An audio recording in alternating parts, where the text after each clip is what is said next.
Buenas tardes, hermanos. Qué bonito se ve nuestro edificio. Ya estamos respirando Navidad, esta celebración impactante. Les decía yo a los hermanos esta mañana que 3 eventos cúspides en la historia de la humanidad. El primero, el nacimiento de Jesucristo. Segundo, la muerte de Jesucristo.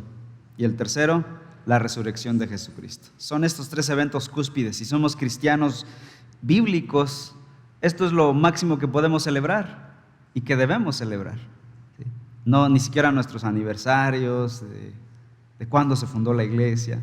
Quizá de vez en cuando lo hagamos, pero estamos celebrando la historia de la redención, la obra de Cristo. Él es nuestro festejo principal.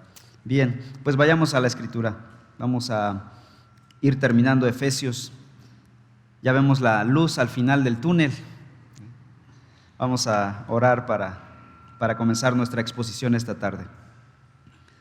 Padre Celestial, te damos toda la gloria a ti, toda la honra y todo el honor. Y después de haber estudiado durante este año esta maravillosa carta de Efesios, Señor, podemos decir que te conocemos un poquito más, que conocemos y valoramos un poco más el Evangelio. Y Padre, nuestra petición es que te amemos un poco más, que seamos un poco más humildes, un poco más siervos, que seamos un poco más como Cristo, el Salvador, el siervo sufriente, el siervo humilde, el Hijo de Dios que vino a dar su vida por nosotros. Ayúdanos, Padre Celestial, a aplicar estas verdades que hemos aprendido. Somos más responsables ahora después de estudiar todo esto. Y te pido, Señor, que nuestra iglesia se fundamente solamente en la palabra, en el Evangelio de nuestro Señor Jesucristo. Te lo pido, Padre, que tu nombre sea honrado en el nombre de Cristo Jesús. Amén. Bien, Efesios podríamos dividir esta carta en 2 grandes secciones. La primera parte, capítulos del 1 al 3. Segunda parte, capítulos 4 al 6. Hasta matemáticamente, partes iguales, ¿no? La primera parte habla acerca del Evangelio. ¿De dónde procede ese Evangelio? ¿Quién lo inventó? Y vimos hace unos meses que este Evangelio no es inventado de hombre ni por hombre, sino es producto de la mente de Dios, del corazón de Dios. Y esto viene desde la eternidad, antes de la fundación del mundo. Capítulo 1, versículo 3 dice: bendito sea el Dios y Padre de nuestro Señor Jesucristo, que nos bendijo con toda bendición espiritual en los lugares celestiales en Cristo. Y luego dice que fuimos predestinados desde antes de la fundación del mundo. Esto viene desde la eternidad. El Evangelio no es un plan B en la historia de Dios, es el plan eterno de Dios. Y luego pasa después a aplicar ese Evangelio en nuestras vidas, capítulo 4 al 6, y dice cómo vive una persona que ha sido impactado por este Evangelio, cómo vive una persona que ha creído el Evangelio de Jesucristo. ¿Cómo vive? Bueno, echemos una mirada a su matrimonio, echemos una mirada al esposo, a la esposa, echemos una mirada a sus hijos, echemos una mirada a su trabajo, sus relaciones laborales.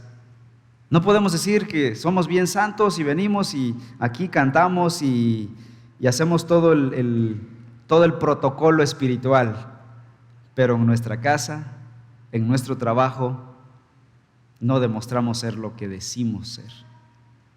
Pablo dice, no, este Evangelio, si hemos sido llenos del Espíritu Santo, más que la parafernalia moderna de la llenura del Espíritu Santo, la llenura del Espíritu Santo se manifiesta en una vida rendida al Señor. Y manifiesta todos los atributos. Por ejemplo, en el capítulo 4, versículo 1, yo pues preso en el Señor, os ruego que andéis como es digno de este Evangelio. ¿Cómo? Con toda humildad y mansedumbre, soportándoos con paciencia los unos a los otros en amor, solícitos en guardar la unidad. Veíamos esta parte en el vínculo de la paz. Y luego, más adelante, versículo 17, 4, 17, esto pues digo y requiero en el Señor, que ya no andéis como los otros gentiles, que andan en la vanidad de su mente. ¿Cómo viven ellos? Bueno, empieza a dar una lista de cosas. Más adelante, Y dice en el versículo 23, todo lo contrario. 24, vestíos del nuevo hombre, creados según Dios en la justicia y santidad de la verdad. Entonces desechemos toda la mentira. Dice el versículo 26, airaos, pero no pequéis, no se ponga el sol sobre vuestro enojo, ni deis lugar al diablo. El que hurtaba, ya no robe más, sino trabaje, haciendo con sus manos lo que es bueno, para que tenga que compartir con el que padece necesidad. Ninguna palabra corrompida salga de vuestra boca, versículo 29. Versículo 31, quítese de vosotros toda amargura, enojo, ira, gritería y maledicencia y toda malicia, etc. Luego sigue explicándolo en el capítulo 5, cómo viven los que han abrazado el evangelio, imitando a Dios. Viven en luz, viven en amor, viven en sabiduría, viven llenos del Espíritu, y ahí nos detuvimos los últimos meses para ver cómo vive una persona llena del Espíritu Santo. Y eso hemos venido hablando. Es decir, Pablo está abarcando toda la historia del Evangelio y cómo se aplica, cómo se ve el Evangelio en la vida de los creyentes. Empezando con el hogar, que es el núcleo central de la sociedad. ¿Quieres ver la salud de una sociedad? Mira los hogares de esa sociedad, dice la Escritura. Si aplicamos el Evangelio en nuestro hogar, tendremos una sociedad bendecida. Y ahorita vamos a enfocarnos en los versículos 10, capítulo 6, versículos 10 al final. Vamos a ver cómo cierra Pablo esta carta. Y Pablo va a decir que todo aquel cristiano que ha creído este evangelio, de los capítulos 1 al 3, y vive de manera coherente con el evangelio, capítulos 4 hasta el versículo 6, 9, todo lo que hemos visto, dice Pablo, esos creyentes, les tengo una noticia, vivirán en una batalla espiritual. ¿Qué es lo que leímos? Versículo 10. Por lo demás, hermanos míos, fortaleceos en el Señor, prepárense, y en el poder de su fuerza, vestíos de toda la armadura de Dios para que podáis estar firmes contra las acechanzas del diablo. Seremos atacados, dice Pablo. Todos aquellos que han creído este evangelio, que han abrazado este evangelio y quieren aplicarlo a sus vidas personales, ¿saben? No va a ser tan sencillo. No bastará con tener deseos románticos de aplicar el evangelio. Quiero vivir así, mi matrimonio, mi familia. Necesitarás varias cosas, y es lo que vamos a ver el día de hoy. ¿Qué se necesita para que este evangelio realmente aterrice en nuestras vidas? Y no sea solamente, no nos convertamos en oidores olvidadizos, dice Santiago. Buenos oidores, nos encanta escuchar buenas predicaciones y hasta criticamos los sermones, ¿no? Y decimos, este así y este allá, pero no tenemos la habilidad mínima para aplicarla a nuestra vida. Y no estoy diciendo que no critiquen mis sermones, lo pueden hacer. Soy libro abierto delante de ustedes, soy un aprendiz de expositor. Si andamos como es digno de la vocación con que fuimos llamados, es decir, en humildad, en unidad, en el nuevo hombre, en amor, en luz, en sabiduría, llenos del Espíritu Santo, en sumisión mutua, todo esto que vimos en los capítulos anteriores, entonces ten la seguridad de que tendremos oposición y conflicto espiritual. Quisiera decirles otra cosa, ¿saben qué? Si ya creíste el evangelio tendrás salud, dinero y amor. Pero no estaría diciendo lo que dice la Biblia, les estaría engañando, damas y caballeros. ¿Quieren un predicador mentiroso? La Escritura nos dice, tendrán conflicto. La vida cristiana es una guerra, de hecho, porque cuando Dios comienza a bendecir a sus hijos con el evangelio, y la bendición de Dios no siempre viene en billetes, viene mucho más que con billetes. Sí, Dios nos bendice con eso, pero mucho más que con eso. Cuando Dios comienza a bendecir a su pueblo, Satanás empieza a atacar a ese pueblo. A Jesús mismo, Satanás lo atacó. Su ministerio comenzó con una batalla que duró 40 días, según Lucas capítulo 4. Y cerró con el ataque diabólico de nuevo en el huerto de Getsemaní, de tal manera que Lucas 22 dice que Jesús sudaba como grandes gotas de sangre. Incluso los ángeles de Dios son atacados por este enemigo, por Satanás.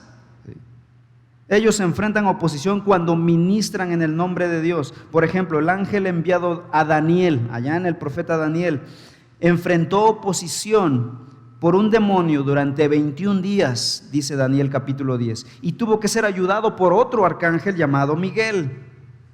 Judas en el Nuevo Testamento dice que el arcángel Miguel, que ayudó a Daniel, a Miguel en el Antiguo Testamento, enfrentó una batalla por el cuerpo de Moisés.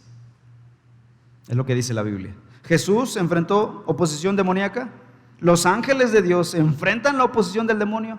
¿Qué piensan de nosotros, hermanos? ¿Piensan que la vamos a librar? ¿Que nosotros estamos exentos?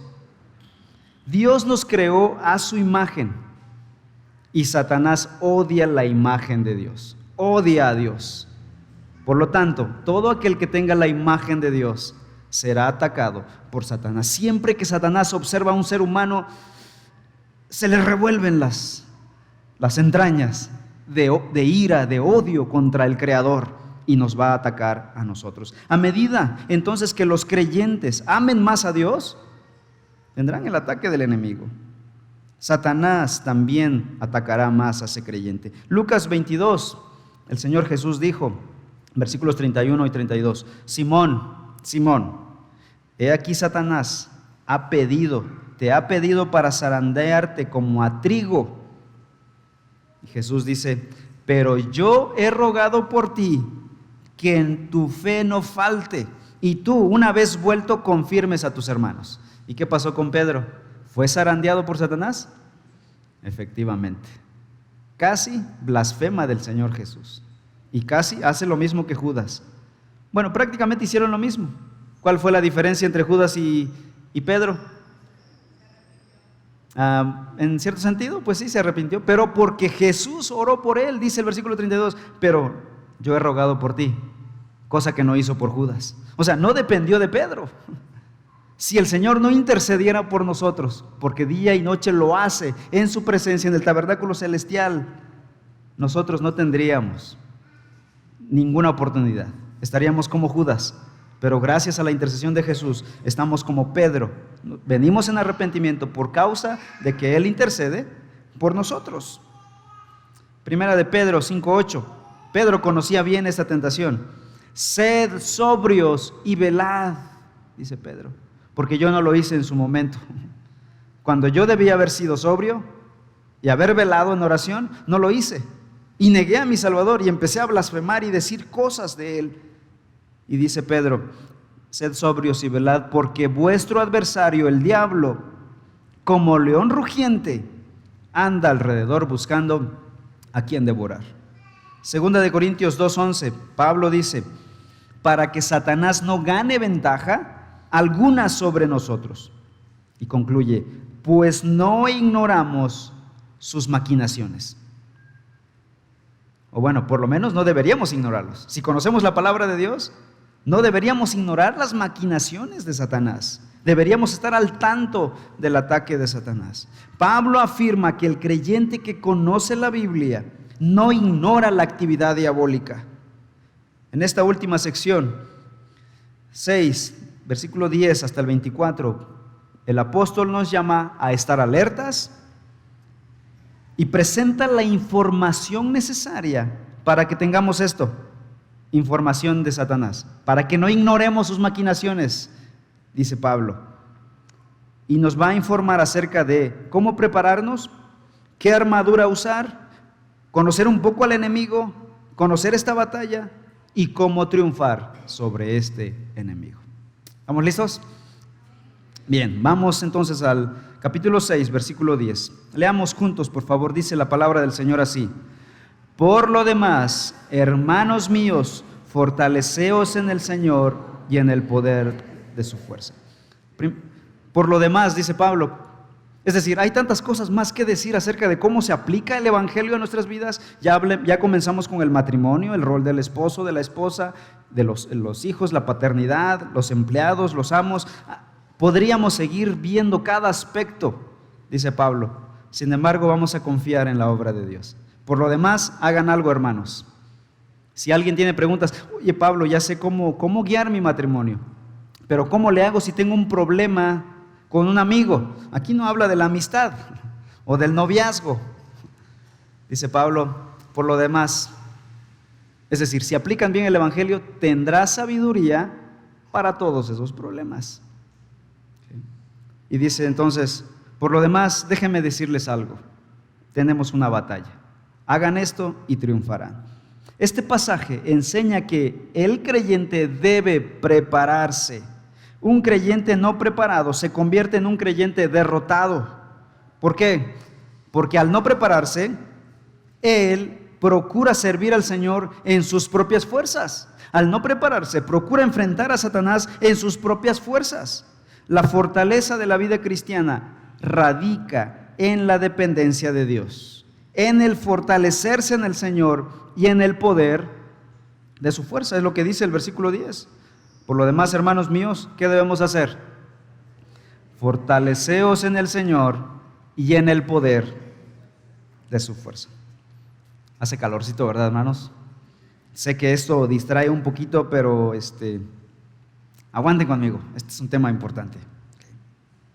Lo que hemos venido aprendiendo en la carta a los Efesios hasta aquí es que nosotros como creyentes estamos unidos a Cristo.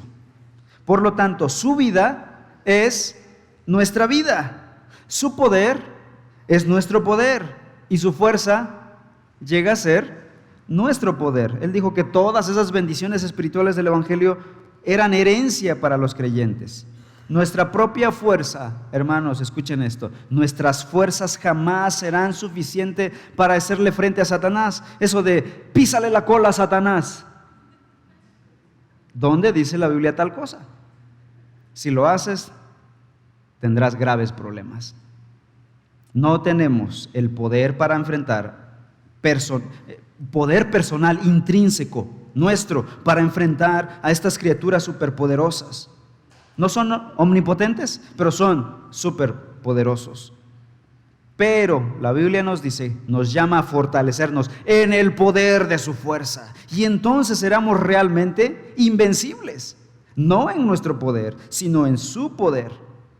En un sentido, la fuerza del Señor siempre es más que suficiente para cualquier batalla de la vida. Por otro lado, debemos decir esto en este momento. La batalla de todo cristiano, de la iglesia de Cristo contra Satanás, en realidad ya fue ganada. En su muerte y resurrección, Jesucristo destruyó a Satanás, su poder y todo su equipo de trabajo y de operación contra nosotros. Vean lo que dice Hebreos capítulo 2. Busquen conmigo Hebreos capítulo 2, versículo 14. Dice, así que, por cuanto los hijos participaron de carne y sangre, Él también participó de lo mismo, para destruir por medio de la muerte al que tenía el imperio de la muerte, eso es, al diablo. ¿Qué pasó con Jesucristo? ¿Qué hizo? Se hizo como nosotros, ¿para qué? Para poder destruir al diablo. Es decir, ya está destruido. Nos apropiamos de esa victoria a través de nuestra fe en Jesucristo. El día en que tú crees en Cristo Jesús, te apropias de esa victoria que Jesús ganó en la cruz del Calvario. Entonces, realmente Satanás es un enemigo ya derrotado. Sin embargo, es como un león rugiente, dice el apóstol Pedro. Un león rugiente que está tras las rejas, tras las jaulas.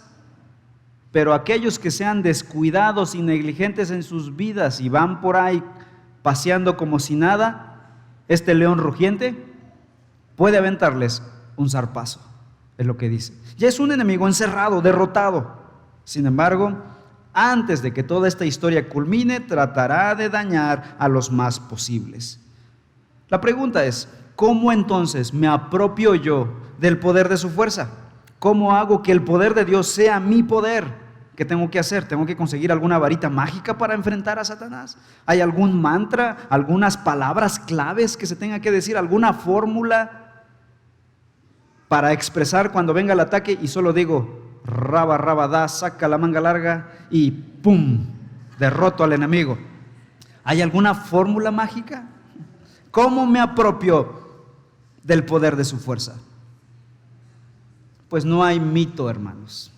No hay nada de misticismo en la Escritura. Porque la palabra de Dios no tuvo la intención de ser parte de grupos esotéricos que se reunieran en la oscuridad para ser místicos. No, la palabra de Dios es un evangelio público que habla de la luz, que es claro, que está escrito en un idioma común, el griego koiné, para que todo mundo pudiese leer. Ni siquiera fue escrito en el griego ático, el elevado, el de los filósofos, para que solo unos pocos entendieran. La palabra de Dios, en pocas palabras, es simple.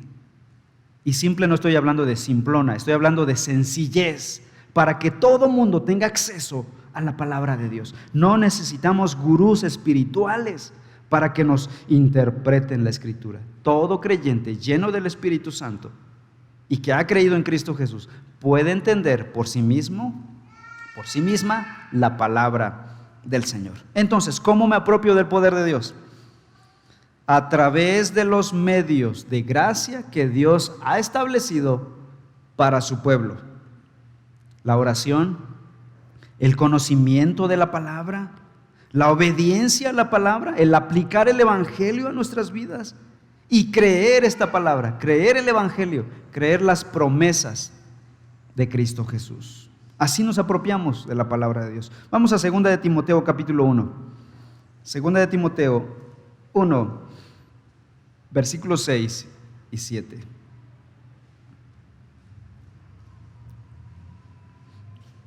Por lo cual te aconsejo, le dice Pablo a Timoteo, que avives el fuego del don de Dios que está en ti. Al parecer Timoteo estaba un poco desanimado. Este pastor joven, y es que cuando los ministros jóvenes están sirviendo en la obra, tendemos a bajar emocional. Uno quiere hacer y deshacer, y llega un momento en que viene un bajón de energías físicas, emocionales, y viene este desánimo. Tal vez Timoteo fue tentado, recibió oposición a su ministerio, tan fuerte que él no se lo esperaba, y se volvió más tímido, más reservado, más temeroso. Así que Pablo le dice: aviva el fuego del don de Dios que está en ti. Versículo 7, porque no nos ha dado Dios espíritu de cobardía, sino de poder, de amor y de dominio propio. Ahora vamos al capítulo 2, versículo 1. ¿Cómo vas a hacer esto? ¿Cómo vas a avivar este fuego? ¿Hay que hacer algún ritual? ¿Hay que decir algunas palabras, algunos mantras? 2:1. Tú pues, hijo mío, esfuérzate en la gracia que es en Cristo Jesús. Los medios de gracia que Dios da en Cristo Jesús. ¿Cómo nos apropiamos de Jesucristo? Vamos a 2 de Pedro, capítulo 3, por favor. 2 de Pedro, capítulo 3. Y vean lo que dice el versículo 18. Antes bien, creced en la gracia y el conocimiento de nuestro Señor y Salvador Jesucristo. A Él sea gloria ahora y hasta el día de la eternidad. Amén. ¿Cómo? ¿Cómo crecemos en esta gracia? Dice ahí, crece en el conocimiento de su palabra. Estudia la palabra de Dios. No podemos ser místicos y querer ser muy espirituales ignorando su palabra. Ese ha sido el gran error del cristianismo en América Latina, en los países de tercer mundo, en África, en Asia, donde el pentecostalismo ha entrado, ha penetrado, donde no hay un conocimiento pleno de la Escritura, no hay un compromiso con el estudio de la Escritura. Es un cristianismo superficial, místico, más sentimental, más existencial, más que conocer la palabra del Señor. Claro que hay un lugar para las emociones, para el corazón, para el gozo, para la alegría. Sin embargo, si nuestra mente no es dirigida por la palabra del Señor, pronto erraremos. Las emociones no son una buena guía. De hecho, todo mundo aconseja esto. Cuando eres joven te dicen, cuando tomes las 3 decisiones más importantes de tu vida, ¿qué vas a estudiar? ¿Con quién te vas a casar? ¿Y qué vas a creer? Por favor, hazlo con serenidad, sobriedad emocional. No le des lugar al control a las emociones, el enamoramiento, el éxtasis, el temor, el enojo y todas las emociones que pueden controlar y llevarnos a una mala decisión. Sobriedad en la juventud, porque de ahí dependen nuestras buenas decisiones o malas decisiones desde la juventud. Nos debe guiar la voluntad, una voluntad santificada, transformada por el Evangelio, por la palabra de Dios. Así que no hay ningún elemento místico aquí. Pablo nos va a explicar cómo vencer al enemigo, cómo equiparnos con su poder. Sigue diciendo el versículo 11, Efesios 6, 11. Vestíos de toda la armadura de Dios para que podáis estar firmes. Y aquí vemos la provisión de Dios para nosotros. Dios no nos manda a una guerra desprotegidos. Es como si nos dijera, ve a enfrentar a los malos y ahí te las arreglas. ¿Qué vas a usar? ¿Qué armas a usar? Dios nos dice, aquí está tu equipo para la batalla. Él ha provisto todo lo necesario que el creyente necesita para enfrentar esta batalla espiritual. Nos ha dado su poder, pero también ha destinado para nosotros, en este caso, una armadura. Una armadura, obviamente, espiritual. Ahora, debo aclarar aquí. Esta es una analogía que el apóstol Pablo va a tomar de un soldado romano que tiene una armadura y va a hacer la analogía para decirnos, todas estas cosas representan algo en nuestra vida cristiana. Yo me imagino, ¿dónde estaba Pablo cuando escribió Efesios? ¿Se acuerdan? Estaba en una cárcel, estaba en Roma. Por el año 60-62 escribe esta carta y él está encarcelado en Roma en una cárcel domiciliaria. Y lo más seguro es que, por lo que dice el 6:20, dice Pablo, por el cual soy embajador en cadenas. Estaba encadenado, dicen los historiadores, a un soldado romano. Entonces en ese momento él estaba viendo el casco del soldado romano, estaba viendo todo su equipo, su armadura, su lanza, su escudo, y dijo Pablo, inspirado por el Espíritu Santo, usa eso como una analogía para representar lo que Dios nos ha dado a los creyentes para enfrentar esta batalla contra nuestro enemigo, que es Satanás. Y de ahí toma entonces esta analogía de la armadura. No es que tengamos una armadura física, ¿no?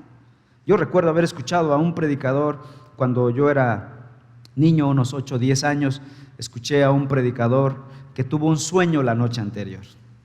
Este hombre le encantaba hablar de sueños y todo el mundo le creía a sus sueños. Nunca se hacían realidad, pero se escuchaba bonito en el discurso. Y soñó con un soldado romano con su armadura y describió toda su armadura. Yo estaba fascinado como niño, ¿no? Bonita historia. ¿Qué aplicación le dio? No me acuerdo.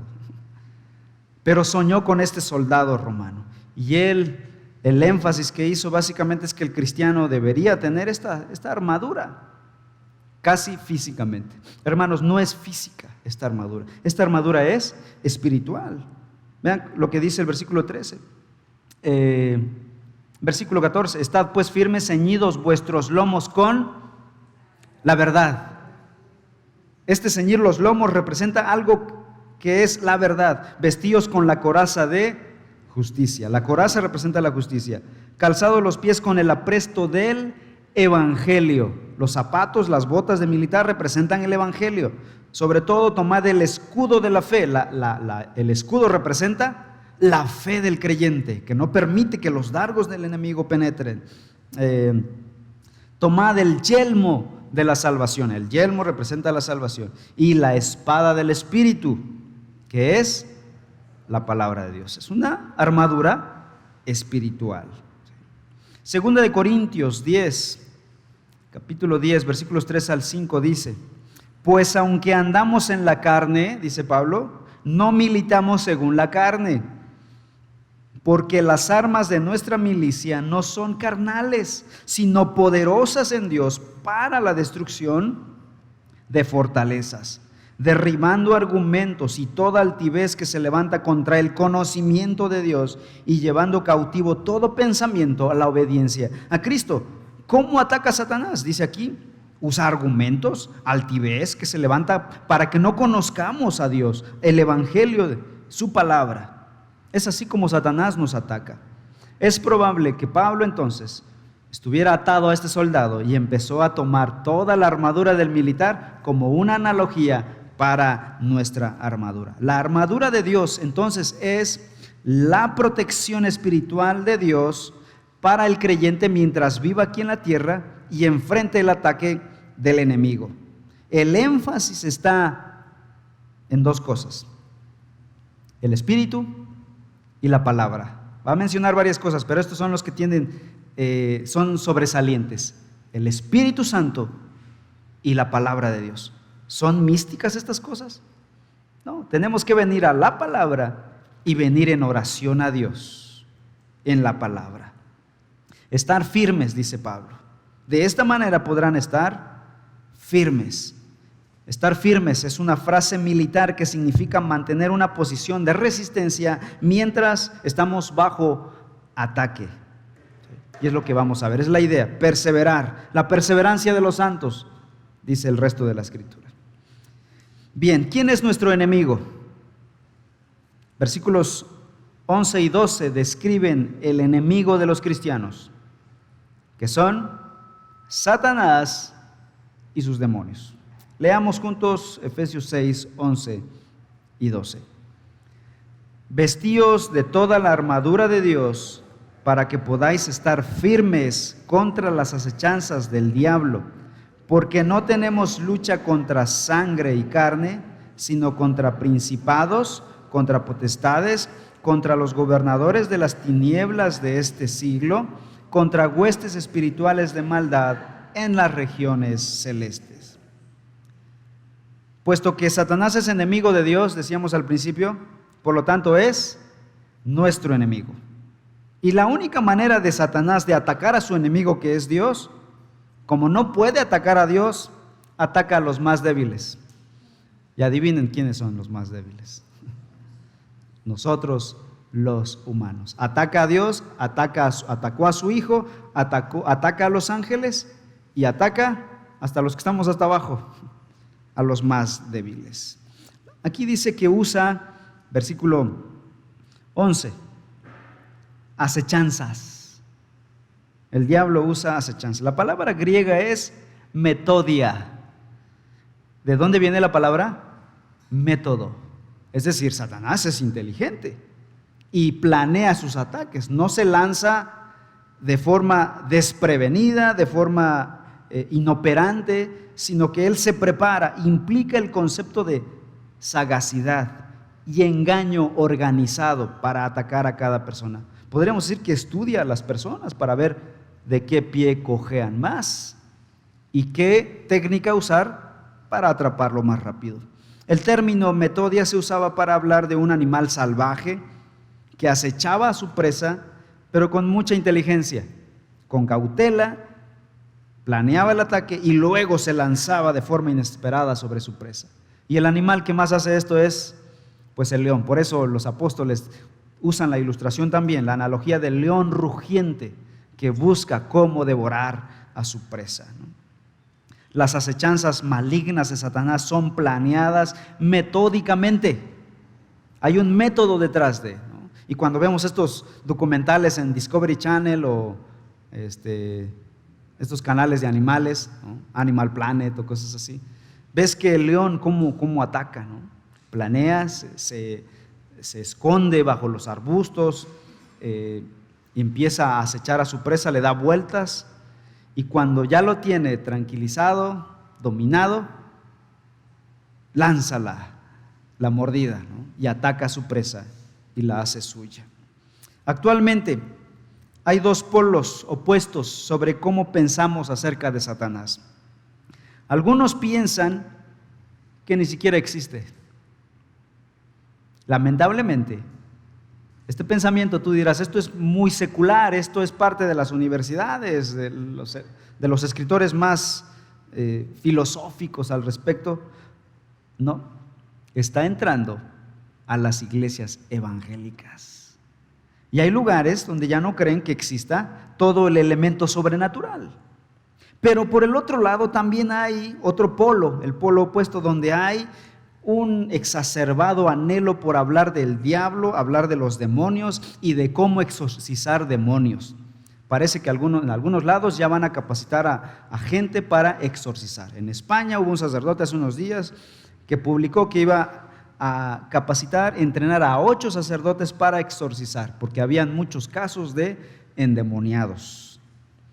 Están los dos polos, los que niegan su existencia y los que les encanta hablar de ese elemento.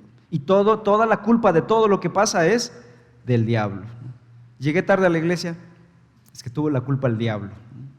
No me levanté temprano porque el diablo tuvo la cola, metió la cola, ¿no? Y todo lo que es, en muchos casos, es producto de nuestra indisciplina o de nuestro pecado, de nuestras acciones pecaminosas, culpamos a Satanás. Y hay ocasiones en que Satanás dice, ¿yo qué? Sí, Satanás tiene mucha culpa de muchas cosas, pero creemos, le damos un poder sobrenatural a Satanás, un poder omnipotente que no tiene. Satanás no es ni omnipotente ni omnisciente. No tiene ni siquiera la capacidad de leer una mente de alguien más, porque es una criatura espiritual y muy poderosa, sí, mucho más que cualquiera de nosotros. Sin embargo, no es Dios. Y a veces les damos atributos de deidad, cuando decimos que Él lo hizo todo, como si en todos lugares estuviera, como si pudiera ver todo, ¿no? Para ocultar nuestros pecados. A veces nos conviene que exista Satanás para tapar nuestros pecados, y no es el caso. Estos dos polos, los que niegan y los que les encanta hablar de Satanás. ¿Qué pensamos nosotros? Si tú eres un creyente que se ha comprometido de forma responsable con el Evangelio, la Biblia es tu autoridad y a ella hay que atenerse. No más, no menos, aunque te guste la temática del diablo o aunque no te guste la temática del diablo. No queremos ser míticos ni tampoco secularizar el alma. ¿Qué dice la Biblia sobre Satanás? A eso nos atenemos. Si la Biblia es mi autoridad, que me diga ella quién es este ser. Originalmente, la Biblia dice que Satanás fue el ángel principal, el más alto de todos, el querubín ungido, el lucero de la mañana que brillaba como las joyas, dice tanto Isaías 14 como Ezequiel 28, hasta que se rebeló un día contra el Creador y Dios lo expulsó de su presencia. Aparece por primera vez en la historia humana, en Génesis capítulo 3, en forma de serpiente. La primera posesión demoníaca no fue la de una persona, fue la de un animal.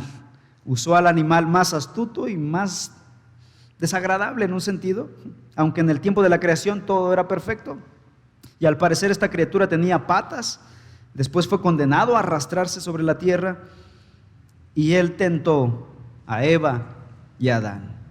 Jesús no solo habló acerca de Satanás, en Lucas capítulo 10, Juan 8, Juan capítulo 12 y muchos otros pasajes donde Jesús habla de Satanás como un ser existente, sino que también habló con él en la tentación. Mateo capítulo 4, versículos 3 al 10.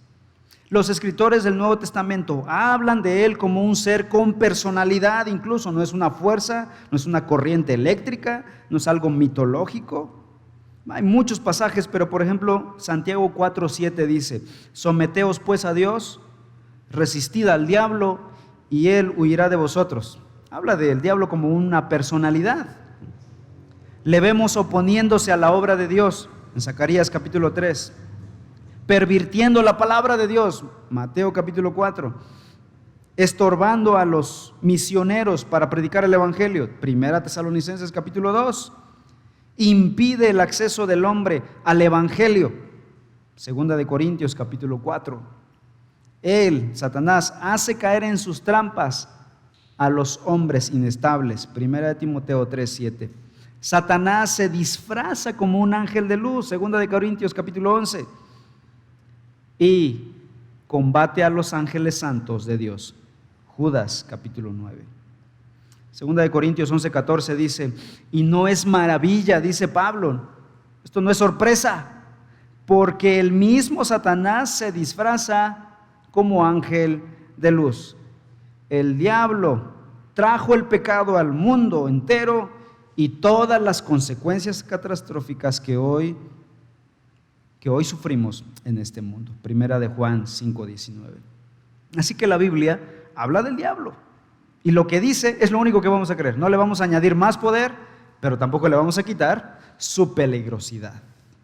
La Biblia se refiere al diablo con nombres y descripciones personales como por ejemplo querubín grande, protector, príncipe de los demonios en Lucas 11, el príncipe de este mundo, Juan 16, el Dios de este siglo, 2 Corintios 4, el príncipe de la potestad del aire, Efesios capítulo 2, etcétera, etcétera. Pero sus nombres más comunes son dos. 49 veces es llamado Satanás, que significa adversario. 33 veces es llamado diablo, que significa calumniador o acusador. Y es un bueno para esto, es profesional en acusar. Este arcángel caído y sus ángeles caídos, que se convirtieron después en demonios, es decir, todos los demonios eran ángeles al lado de los ángeles, al lado del ángel Gabriel, Miguel y todos ellos, pero fueron influenciados por este Lucifer para oponerse a Dios y fueron expulsados de la presencia de Dios. Ellos, desde el momento en que vinieron a esta tierra, han estado corrompiendo a la humanidad hasta el presente y no han envejecido. Al contrario, han mejorado sus técnicas para atacar al hombre y ningún ser humano en sus propias fuerzas puede derrotar a este enemigo. Satanás engañó a Israel en el desierto y lo llevó a adorar ídolos. Satanás engañó a Israel en el Nuevo Testamento y llevó a matar al Hijo de Dios. En nuestros días, Satanás sigue operando de forma real, pero como les dije, de forma más inteligente. Ha ganado miles de años de experiencia y hoy Satanás es más sofisticado en sus ataques, es más intelectual en sus ataques. Hoy ya no es solo la posesión demoníaca, hoy usa argumentos ilustres, agradables al pensamiento humano. Hoy está usando a las universidades de élite para engañar a la humanidad con un pensamiento que niegue la presencia, la existencia de Dios. Detrás del ateísmo, detrás del agnosticismo, detrás del universalismo está la ideología de Satanás. Más sofisticado, pero es el mismo ataque de toda la historia de la humanidad. En nuestros días, Satanás está engañando a la sociedad con sistemas tales como el movimiento de liberación femenina, que niega el orden de Dios para la familia, la nueva moralidad, que es una negación de la moralidad santa de Dios, por medio de la homosexualidad, que es la perversión total de la sexualidad santa, por medio de la proliferación de sectas paganas, por medio de la apostasía de iglesias cristianas, siguiendo un evangelio falso, un evangelio de prosperidad falsa, un evangelio de teología liberal, un evangelio de movimiento judaizante moderno, las iglesias mesiánicas, etcétera, etcétera. Esas que reflejan lo que dice Pablo a Timoteo, 1 Timoteo 4:1, pero el Espíritu dice claramente que en los postreros tiempos algunos apostatarán de la fe, escuchando a espíritus engañadores. ¿Espíritus engañadores quiénes son? Los demonios, y a doctrina de demonios, dice Pablo. ¿Cómo hace Satanás esto? Bueno, su técnica que ha afilado bien por todos estos siglos es pervirtiendo la verdad del evangelio. Satanás te dice, añádale un poquito al evangelio. No cambies totalmente el evangelio, solo agrégale un poquito. Es el mismo evangelio, es la misma Biblia, van a leer la misma Biblia todos los domingos, van a predicar la misma Biblia, solo añádale un poquito de esto. Por ejemplo, vean Gálatas capítulo 5. Quiero que busquen estos pasajes, por favor, en sus Biblias. Gálatas 5, 1 y 2. Dice, Estad pues firmes, dice Pablo, en la libertad con que Cristo nos hizo libres, y no estéis otra vez sujetos al yugo de esclavitud. He aquí yo, Pablo, os digo que si os circuncidáis, de nada os aprovechará Cristo. ¿Qué estaba pasando en la iglesia de Galacia?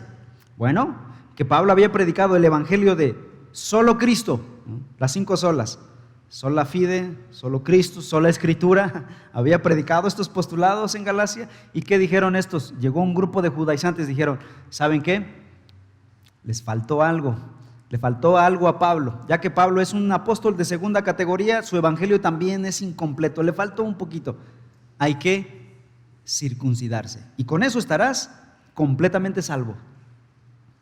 Y el capítulo 1 de Gálatas dice, Pablo se enoja con los creyentes y les dice, tan pronto, dice en el capítulo 1, versículo 6, estoy maravillado de que tan pronto os hayáis alejado del que os llamó por la gracia de Cristo para seguir un evangelio diferente. ¿Saben qué? ¿Qué dice Pablo? Ese evangelio que ustedes creen que es el mismo evangelio, pero le agregaron una cosita, ¿saben qué? Ya no es el mismo evangelio, es otro evangelio. Y va a decir más adelante, ¿saben? Si alguno viniera anunciando otro evangelio, sea anatema, sea maldito. Es la técnica de Satanás, agregarle un poquito al evangelio, agrégale un poquito de costumbres judías a tu evangelio. Y será mejor tu evangelio, sabrá mejor tu evangelio.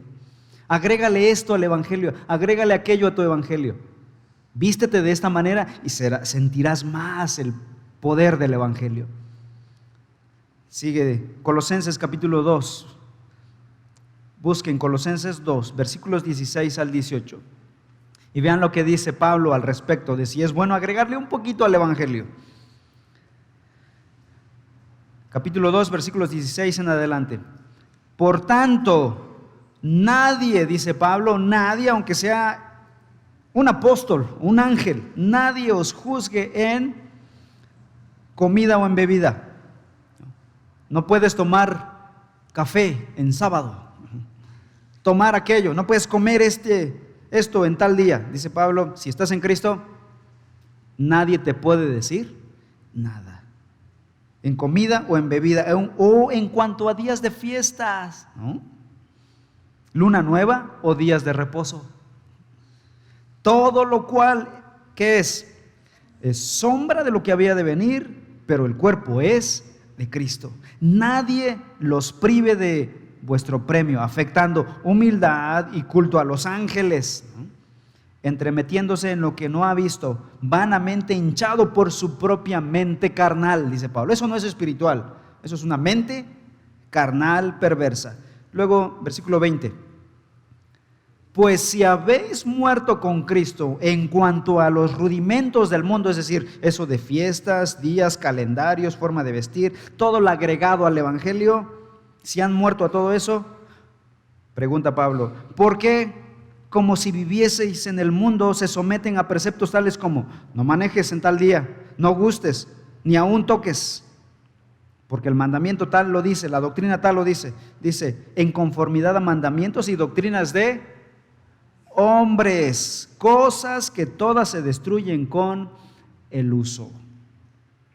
Cuando las personas escuchan del verdadero evangelio, entonces viene, dice Lucas 8, viene el diablo y quita de su corazón la palabra para que no crean y se salven. O deja la palabra, pero le agrega alguna cosa a ese evangelio. ¿Por medio de quién somos salvos, hermanos? ¿De nuestra obra o la obra de Cristo? Somos salvos por medio de la obra de Cristo, solamente la obra de Cristo Jesús. ¿Cómo nos apropiamos de esa obra? Por medio de la fe. Una vez que has creído en Cristo Jesús, has venido a Cristo en arrepentimiento y fe, no necesitas nada más.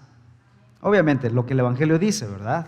Empezar a caminar en tu fe, a crecer en madurez y todo lo que vimos en Efesios, eso. Pero otros rituales, ya no más. Cuando las personas escuchan el verdadero Evangelio, Satanás viene y quiere pervertir ese Evangelio por medio de acechanzas. Las acechanzas del diablo incluyen la propagación de creencias falsas, estilos de vida falsos, incluyen las dudas en las mentes de los creyentes, tentaciones sobre los hijos de Dios para que caigan en pecado, incluye también la calumnia, la mentira, la persecución en contra de cristianos en otras latitudes o incluso aquí mismo en algunos lugares de México. Incluye políticas malvadas y prácticas nacionales por países que engañan y destruyen. Es cierto, Satanás es muy poderoso, pero déjenme decir esto: Satanás no es omnipotente ni omnisciente. ¿Y qué hace para suplir esa debilidad? Él lo sabe bien. Se arrastró con él a muchos ángeles porque sabía que solo no podría. Y tiene un equipo bastante amplio. Sigue diciendo Efesios capítulo 6, versículo 12. Regresemos a Efesios 6. Dice el versículo 12: porque no tenemos lucha contra sangre y carne, sino contra principados, contra potestades, contra los gobernadores de las tinieblas de este siglo, contra huestes espirituales de maldad en las regiones celestes. Por el hecho de que esta guerra es espiritual e invisible, nosotros podríamos pensar que es una guerra que no existe, porque no se ve. Pero la perspectiva bíblica nos muestra la dirección correcta en la que se mueven las cosas y nos libra de espejismos en nuestra mente. La guerra entre Dios y Satanás es real, hermanos, y no ha disminuido, sino que ha aumentado no solo en capacidad, sino en sofisticación. Satanás es más sofisticado en su ataque. Nuestro enemigo más grande no es el mundo ni nuestra propia carnalidad, es el enemigo. No lo podemos ver, es invisible. ¿Quiénes son su equipo? Dice que hay principados, potestades, gobernadores, huestes espirituales. Estos son como categorías, como distintos niveles y rangos en la organización satánica. Satanás tiene un ejército bien organizado para emprender una guerra destructiva contra todo creyente. Su ejército es una multitud inmensa y antigua que ha ganado mucha experiencia y mucha habilidad en su ataque. ¿Qué es principados? Pablo no lo explica claramente, como que no tiene la intención de decir, bueno, los principados son esto y hacen esto y aquello. Tal vez ni él mismo sabía claramente qué era. Pero al parecer los principados son una orden de demonios como que lo más elevado, los principales. Las potestades parecen estar en un segundo nivel de ángeles que siguen a estos principales. Luego los gobernadores de las tinieblas de este siglo, o sea, de este mundo, donde Satanás es príncipe de este mundo por medio de sus demonios. Y son estos demonios que al parecer han influenciado a los gobiernos políticamente para traer destrucción a la humanidad. Ahora, esto no es tan descabellado, hermanos. Vean lo que dice Daniel capítulo 10. Vamos al Antiguo Testamento. Daniel 10, versículo 13. 13. Mas el príncipe del reino de Persia, o sea, hablando de un demonio, se me opuso a mí, a Daniel el profeta, durante 21 días. Pero he aquí Miguel, un ángel santo, ¿ya vieron aquí la escena? Un ángel malvado, un demonio, Daniel en medio y el arcángel Miguel, uno de los principales príncipes de Dios, vino para ayudarme y por ello me quedé allí con los reyes de Persia. Es muy posible que en cada zona o región del mundo habiten ciertos demonios, es decir, Satanás los ha organizado para que habiten en distintos lugares. Y si tú ves el mundo, ves la geografía, hay lugares donde están hundidos en una religión tribal, engañados bajo las tinieblas de Satanás. Es decir, la operación satánica es real en esos lugares. Y en otros, por ejemplo, en Asia o en Oriente, esos países están sumidos en la esclavitud de las religiones. Pero en Oriente, en Occidente, somos una sociedad un poquito más quizá despierta religiosamente hablando, pero el ataque de Satanás es más sofisticado, más por medio de la secularización universitaria y ese tipo de cosas.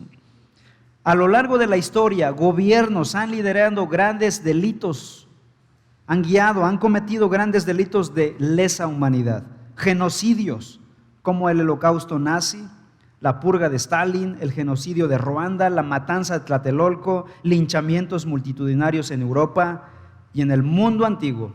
Y podríamos mencionar muchos ejemplos que al final de cuentas Satanás y sus demonios estuvieron detrás, orquestando a estos sistemas que fueron en realidad sus títeres.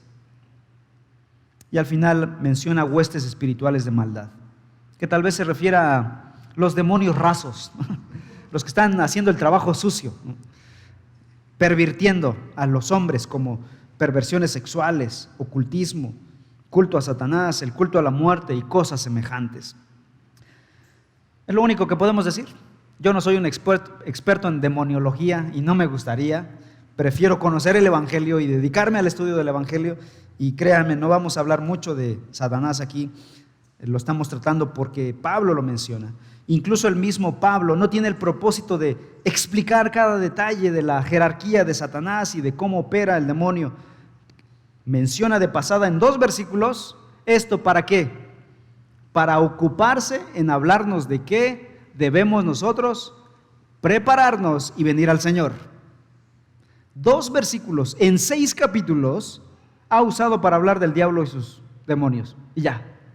No los había mencionado hasta aquí y no los volverá a mencionar, porque su énfasis no es la demoniología, su énfasis es el Evangelio.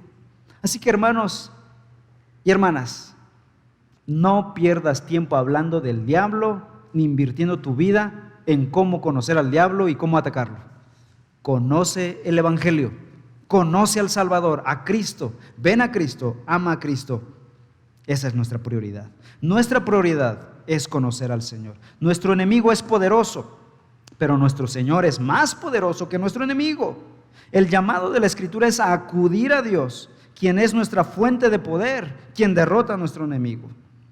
A eso nos llamó el Señor. Santiago capítulo 4, versículo 7 dice: someteos pues a Dios, resistid al diablo y huirá de vosotros. ¿Cómo huye Satanás de nosotros? ¿Pisándole la cola? ¿O la cabeza? No recuerdo bien la frase, cómo va. No es así. La palabra de Dios nos llama a someternos a Dios. Y solo cuando te sometas a Dios, el diablo huirá de nosotros. Nuestra prioridad es someternos a Dios. No somos llamados a atacar a Satanás. Nuestra prioridad no es atacar al enemigo, sino confesar nuestro pecado, abandonar nuestro pecado, venir a Cristo en arrepentimiento y fe, y entonces todos los demonios habidos y por haber a tu alrededor serán expulsados por la presencia omnipotente y omnipresente del Salvador del mundo, de Cristo Jesús. Conoce a Cristo Jesús. Nuestra prioridad, amados hermanos, es correr al Señor. Dice versículo 13, por tanto, dice Pablo, tomen toda la armadura de Dios para que podáis resistir en el día malo y habiendo acabado, estar firmes. ¿Cómo? Viniendo al Señor, a Cristo Jesús. Es lo único que tenemos que hacer. No tienes que conocer toda la organización satánica, ni los nombres, ni... Conoce al Salvador, conoce el Evangelio, ama a Cristo, cree en Cristo Jesús. No tienes que tomar un curso de exorcismo, de mantras, de oraciones raras. Cree en el Evangelio, ama el Evangelio, ama a Cristo, alaba a Cristo, sirve a Cristo, ocúpate en el Evangelio, ocúpate en Cristo Jesús y resiste. Solo así resistirás. Perseverancia de los santos es el resultado de nuestra fe en Jesucristo. Conozco a personas que me han dicho que eran fieles al Señor hace años, pero hoy día ya no lo son. ¿Qué pasó con ellos? Seguramente no hicieron caso de esta palabra. no usaron o se quitaron la armadura de Dios para resistir, para mantenerse firmes. Mi oración es, hermanos, que podamos mantenernos firmes hoy, 2020, en 10 años, si Dios nos da vida, en 30 años, 50 años, ver a nuestros descendientes crecer y seguir siendo fieles al Señor. En nuestras fuerzas no lo lograremos, pero sí en el poder de su fuerza. Por lo tanto, dice la Escritura, fortaleceos en el poder de su fuerza. Vamos a orar.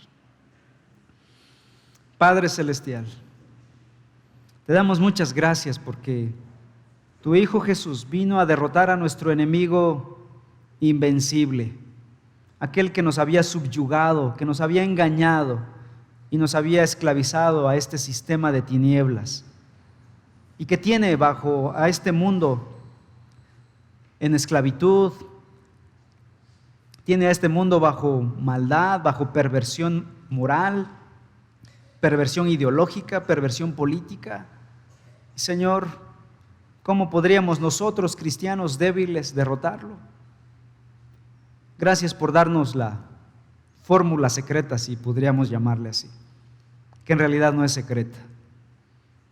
La fórmula es venir a ti, aferrarnos a Cristo Jesús, a tu palabra, al Evangelio, a creer en ti, Señor. Somos cristianos débiles, que no lo sabemos todos. Somos ignorantes, somos frágiles, somos incapaces. Pero dice la Escritura que tu poder se perfecciona en la debilidad. Y Señor, te ruego que nos empoderes para esta batalla espiritual. No dormirnos en nuestros laureles sabiendo que hay una batalla espiritual ocurriendo aquí mismo. Ayúdanos a agarrarnos de Cristo Jesús, a aferrarnos a Cristo Jesús. Te lo pido, Señor, en el glorioso nombre de nuestro triunfante Salvador, nuestro Señor Jesucristo. Amén.